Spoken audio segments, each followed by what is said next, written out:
Alright kiddies, it's time for Earl Kayoss Guitar Tour 4. This is going to be the last guitar tour that I do because I'm pretty content with my guitars right now and I really can't see them changing much in the near future. Might be one or two out there that I might want, but otherwise I think I got my bases covered. So, let's take a quick look at the current Earl Kayoss guitars.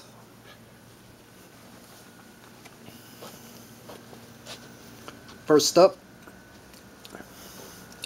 this is my 1976 Ibanez model 2670 Artwood twin double neck. Condition on it is so close to perfect, like the day it was made. It's pretty nuts. Real happy to have it. Great guitar. This one might be worth turning it around to see the back. This is my 1976 Ibanez 2402 DX Deluxe double neck with artwork by Lou Costa. The camera doesn't do it justice. And you see this guitar in hand, it's pretty nuts. It's actually worth taking a look at the back. Let me flip it around for you.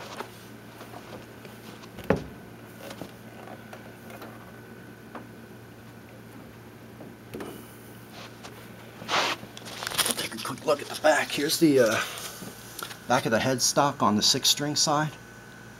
Got the old Clouson tuners that I put in there. And here's the back of the neck on the 12-string side, Clousons. Coming down the neck. And down the necks. And the back of the guitar. Got a little dragonfly there. Pretty sick. Can't thank Lou enough, Lou Costa. Amazing guitar player, amazing artist. So there's my 1976 custom Dolly guitar. I call it a Dolly guitar for Salvador Dali. I designed the art and Lou executed it extremely well. Next, here's another one of my double necks. 1983 Ibanez AS1200 AV. Just incredible guitar. A lot of times with these Ibanez dot necks, folks don't realize how subtle but beautiful these dot inlays are. I mean, they're really nice shell, lots of colors, and it's kind of subtle. People don't pay much attention to dots, but the dots on these are real nice. It's a nice nuance when you look at it. Here's your little headstocks, gold tuners. Next, 1980 Ibanez AS400. It's a neck through, semi-hollow, extremely rare guitar. Good luck finding one of these. Can't believe I own it. It's got one mark on it after all these years. It's just incredible shape. Nice block inlays, gold hardware. And now the dog wants to take a look at my guitar. So there you go, 1980 AS400. Take a good look at it. It's rare as hell, folks. Next to it is a 1980 Ibanez AS100. It's like the day it was made, this one. There really ain't a mark on it. And normally I would get rid of it because I have the AS400. But I can't let go of this one. It's just too beautiful and plays like a maniac. This one's got white dots, chrome hardware. Next, again, 1980, that's 3 1980s in a row, Ibanez Ar500 Cs Artist. I had this guitar out yesterday playing it. Forget about it. Alert the media. This guitar is sick, man. It truly is sick. If you think you got a nice Les Paul, Gibson Les Paul, there's no Les Paul on earth that can do anything against this guitar. Please. It's just incredible. Nice block inlays. Pearl tuners. Just a tremendous guitar. You're not seeing the flames here, I guarantee you, man. This guitar is extremely flamed in several directions. It's just a tremendous guitar. Next, Ibanez, pre-serial number, so it's before 1975, model 2671, just an extreme guitar. I use this one on the cover of my record. album, Disarray. See how shiny the gold is? I had all the gold on this guitar replated, and a lot of work done to this guitar. It's like so intense now. Intact scrolls. Just an amazing guitar. Next, 1978 Ibanez Mc 500 NT Musician. This one is just like the day it came out of the factory. The condition is berserk. You're not going to see the grain in this one with this crappy camera, man, but it's pretty exceptional in person. These are tremendous guitars. If you ever get a chance, grab one. Again, dot inlays, but really colorful shell. Beautiful job that they did on this guitar. Pearl tuners. Awesome axe.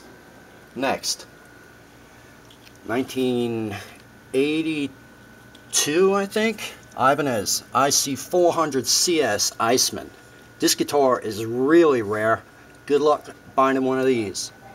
It's got one mark on the front, but otherwise it's in pretty incredible shape. This guitar is a rock guitar, man. This thing just blasts. It's an amazing guitar. It's you know, it's set up simple, but it's pretty versatile guitar. Great rock guitar. Block inlays. Great shell. Gold hardware. Rare guitar. Ibanez Ar500 Cs Iceman. This one is another Ibanez. It's a model 2388 Ibanez. It's a copy of a Rickenbacker 4001, I believe. This one has the correct Ibanez early 1970s whammy bar installed, so it's pretty neat. Take a look at the neck. I don't know if you can tell, but that's like crushed up seashells and sand and stuff in the inlays, and they like epoxy it in there or something. It's pretty nuts. This guitar is like the day it was made, and it's before 1975, so it's pretty sick. It's got the little black and white binding like the Rickenbackers. See it? This is just a sick guitar. Rare as hell. Attracts a lot of interest. Most of them seem to come out of the Netherlands for some reason, and I have no idea why. Tremendous guitar. And then I have the matching bass. Ibanez model 2388B bass. Again, pre-serial number. So that's before 1975. This one happens to be fretless, actually. I'm sure someone converted it. But man, it plays like butter. And it's just a hoot to play. It's a lot of fun. So I've got those two right there to match each other. See? That's pretty cool to have. Next, this is another pre-serial. So it's before 1975 Ibanez model 2375 Stratocaster copy. I have the whammy bar in the case. Guitar is in berserk condition. It's in awesome condition. Wouldn't trade it for any Fender Strat. These 2375s do not get enough credit. It's a sleeper guitar, man. When you find a nice one, it's really an exceptional guitar. Back here, all black and nasty looking is mine. I think it's a 2007 Ibanez model IC 700BK Iceman. This is a neck-through Iceman, and I believe it's the only neck-through Iceman. Maybe there's an exception with that I don't know about. It's got the reverse headstock, reverse shark inlays. Beast of a guitar, you know, that's a rock guitar right there. You want to play rock and roll, you grab that guitar. You're doing good. Next, I forget the year on this one.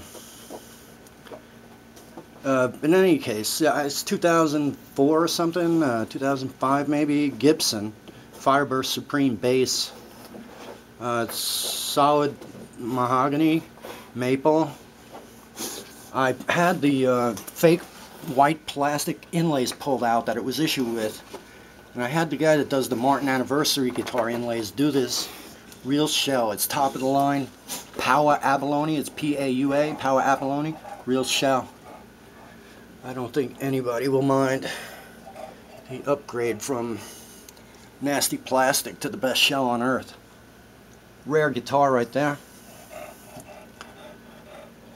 I had the 6-string version of this until recently, and I sold it to acquire, I think the AS400. Next, my 2 Fender Teles. This one, 1985, solid rosewood Fender Telecaster, rare guitar. The body is solid rosewood, the neck is solid rosewood, the fingerboard solid rosewood, and look at the color in the neck too. It's really nice. Head, the headstock solid rosewood. The guitar is solid rosewood. Same guitar George Harrison used on the Let It Be album. Check out the movie. You see him up there on the roof with it. This is a rare guitar right here. I think 200 made of this one. The original issue on this Buck Owens Telecaster Fender. 200 made. I don't know if you can see it, but it's all sparkly.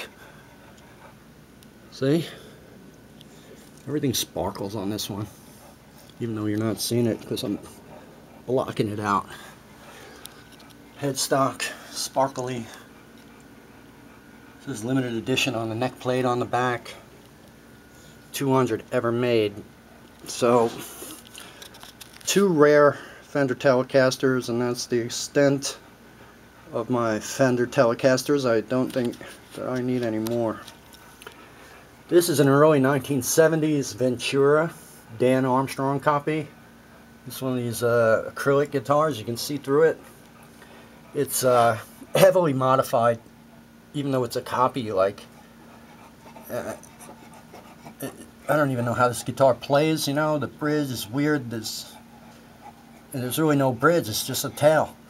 Pickup stuffed in there. The electronics are just stuffed in, but the whole thing works, and rather well. It's a lot of fun to play. It's got berserk action. It's like you can even slide a credit card between the strings and the neck, and it just plays without a buzz. Amazing. This one, I would imagine, is a one-of-a-kind.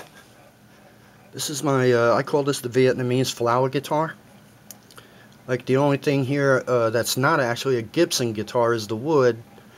Otherwise, I gutted a Gibson Les Paul and put every little bit of it in here. The pickups, the controls, the guts, the insides, the screws, the washers. It's all a Gibson stuffed into this body. It's got these flowers in the neck and a couple of butterflies and nice colored rose up there. The pearl tuners I put in. This is a killer guitar, and it's inlaid all the way around. Not only on the front, but on the back too, and the back plates are done in shell. So it's just a sick guitar. It looks the way it does, but it really performs. It's just a crusher, man. This is a good killer Les Paul right here. It's a Gibson Les Paul stuffed into this body. Next, I forget the year. 2000 and something, maybe 2005 or so. Epiphone, Les Paul, standard. I had the cloisons put in there, and what's worth mentioning about this guitar is the pickup in the bridge position is a first year DiMarzio PAF. DiMarzio's right here in New York. Popped the pickup. I sent them pictures. They were like, "Where'd you get this?" So first year DiMarzio went into business. They made this pickup, and it is sick. It truly is. Of all these guitars, the pickup right here stands out amongst them. It's a noticeable pickup. Great guitar. Here's another Epiphone. Maybe 2002 or 2003. I forget. It's called a classic quilt top. They don't make this one anymore, and a lot of people wish they would. This one's been upgraded with the Seymour Duncans, so I think they're super distortion, and I put the amber switch on there, and it's just a beautiful guitar and solid maple over mahogany, set neck, just like a Gibson Les Paul, except for I wouldn't trade this one for any Gibson Les Paul. It's a pretty substantial guitar. Everybody that puts their hands on this one is like, whoa. So, don't let this one fool you. This one will go up against your Gibson Les Paul quite well. This one is a rare guitar, so rare that when I called the manufacturer, they didn't even know about it. It's a Yamaha, and the model number I believe is VG STD. It's, again, maple over mahogany. It's got P90s in it. The grain on this guitar on the wood is just so beautiful. Too bad this camera sucks. It's just a tremendous guitar. The neck markers are all to the left. It's your shell Yamaha inlay. Pretty nuts. Rare guitar, love it. In the back there is my Tama, one of my Tama acoustics. It's mid-70s, model 3557. It's been played, but it's a great guitar to have. It's just, it's a solid spruce top, solid jacaranda rosewood back and sides. Great guitar to just have around. There's the BD Special, lying in the corner. What am I telling on it? This one, it's a Rogue Hofner Beetle bass copy. I don't even know why I have it. I just like it. And sometimes I'll just beat on it. You know, sometimes you need guitars that you can just beat on and not worry about. So there you go. It's kind of a cool guitar, and it attracts a lot of attention actually on my videos on YouTube. Next, this guitar is a mid-70s Tama 3563. Totally nuts. The condition on this one, I would say you can't find a better 3563 in better condition than this one. Just a beautiful guitar. Yeah, the vine goes all the way up the head. Gold hardware. Nice inlays all around, even around the neck. Nice ornate bridge. Tama 3563 in amazing, amazing condition. Next, this is my t.haruo model T8012. Check it out. Another beautiful guitar, rare as hell. Another vine inlay. There's your little neck inlay, t.haruo. Nice bridge. Those are shell tips. It's abalone tipped string pins there. Again, the guitar is pretty ornate, and it's inlaid all around. Next to it is the 6-string version of that guitar. That's the T8012 12-string, and this is the T80 6-string. Again, it's got the shell inlay in the neck, the vines up the neck, gold hardware, nice little inlay there on the head and shell. Tremendous condition this guitar is in. It's just an amazing guitar. Again, string pins with abalone tips. It's inlaid all around. It's an amazing guitar. I want to see something on one of these guitars. Yeah, right here, the T8012. Some jackass had scratched his driver's license number into the back of the guitar to like identify it. So I had Paul Bordeaux do this. Actually, it's a real shell, mother of pearl shell inlay, the same matching one for the neck. See? And I had this installed back here instead of looking at some guy scratching his driver's license in there. It's a real shell. It's an exact duplicate of the one in the neck. I'm much happier now than having that stupid etched license number. This guitar is incredibly rare, and as ornate as these two Haruos are, this one's even more ornate, really. It's another Haruo, model T150. This guitar is so rare. It's probably the rarest of all of them, the Haruos anyway. Nice thick shell inlay all around the neck. This guitar is bling. Again, abalone tipped pins. There's your Haruo inlay, and it's got those octagonal shell. I guess some of the old Martins had this type of inlay in it. Really rare guitar, incredible condition, and I can't even believe I own these three all at one time. T8012, T80, T150. Extremely rare, beautiful, and amazing guitars. This acoustic is an Ibanez. I forget the model number. It's an exotic series. It's a EW 35ABE